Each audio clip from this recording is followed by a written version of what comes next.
Episode 5, The Amulet of Destiny.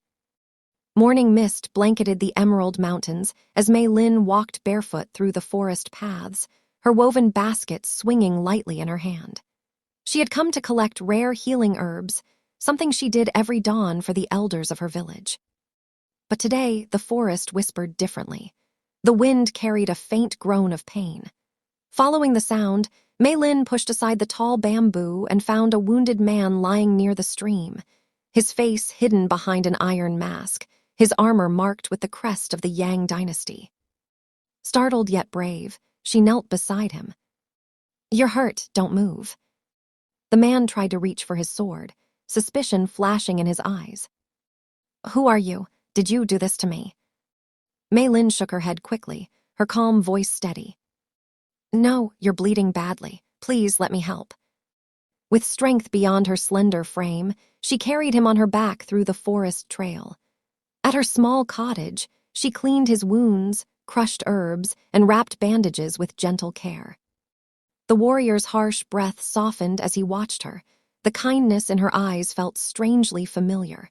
Then his gaze caught something glimmering around her neck, a golden amulet, engraved with a dragon and phoenix intertwined.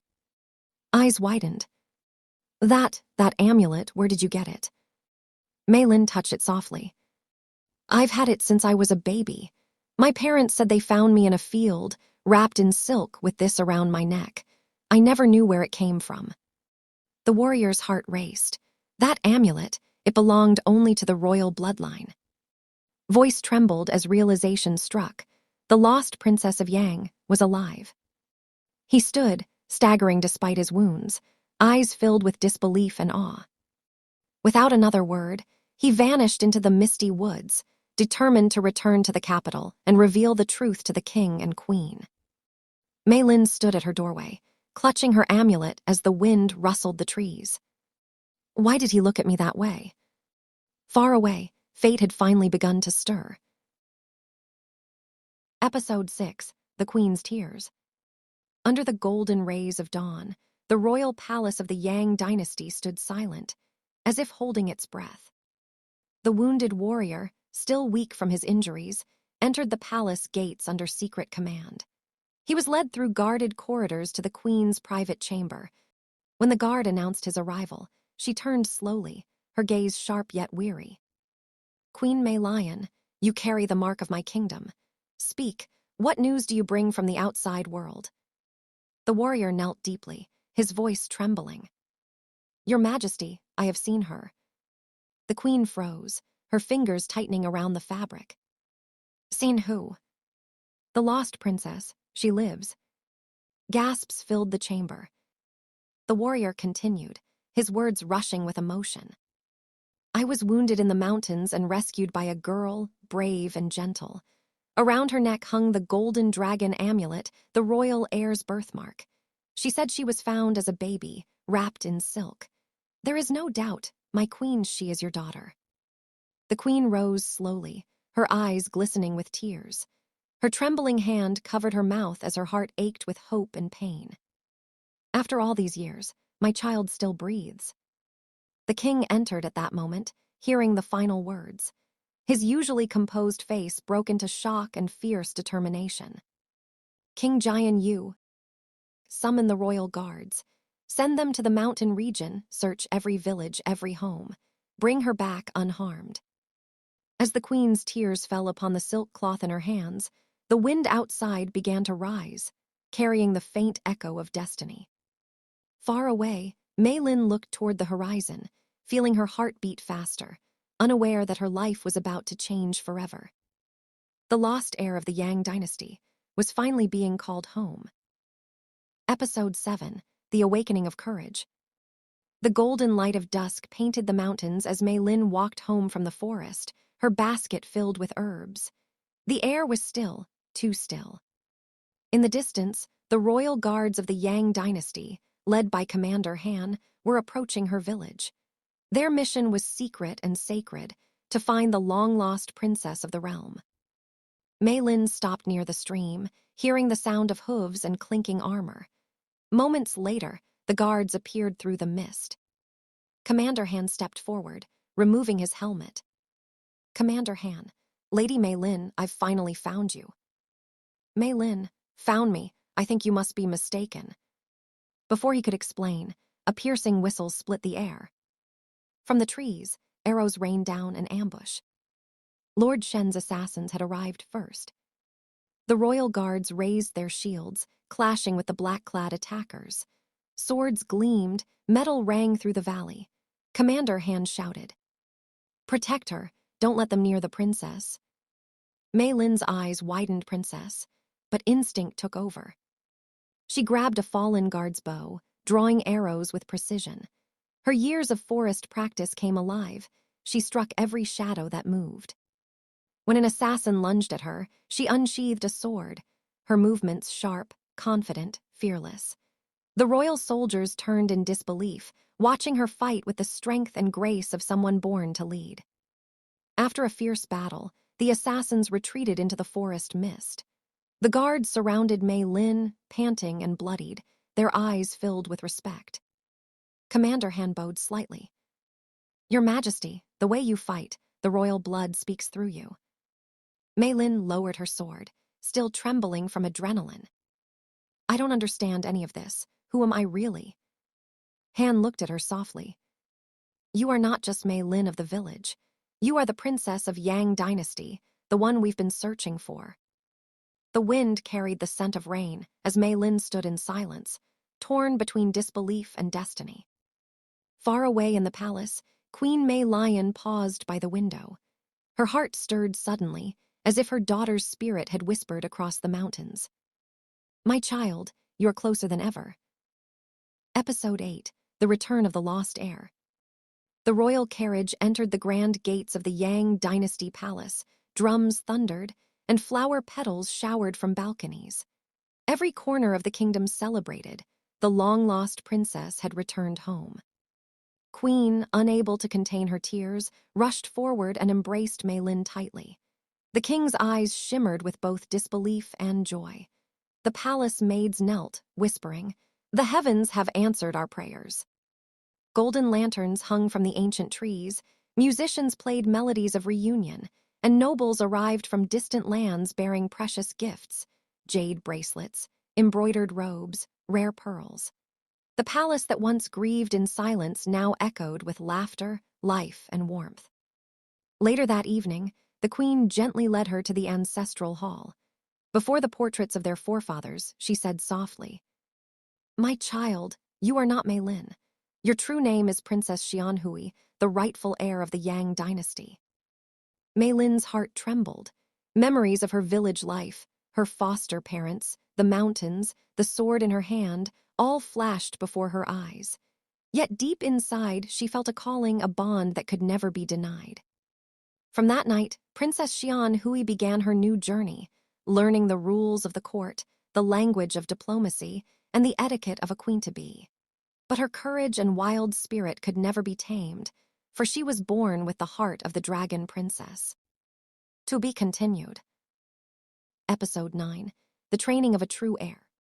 Morning sunlight bathed the golden towers of the Yang Palace as Princess Xian Hui began her new life. No longer the mountain girl Mei Lin, but the true heir of the Yang Dynasty. Her days began before dawn. She studied the laws of the kingdom, trained in swordsmanship and archery, and learned to lead with wisdom and grace. Her strength, humility, and courage soon won the admiration of every soldier in the palace. One morning, the sound of war drums echoed across the courtyard. News arrived that Lord Shen's army had attacked the border villages of the Yang Kingdom.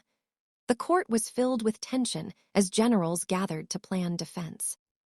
King Yang rose from his throne, declaring that he himself would lead the army into battle. But before he could speak further, Princess Xian Hui stepped forward, her eyes steady, her voice firm. "Father, allow me to fight beside you. I have trained for this day not to sit behind walls, but to protect our people. The blood of Yang flows in me, and I shall defend this land with honor." The court fell silent. The queen's eyes filled with worry, but also pride.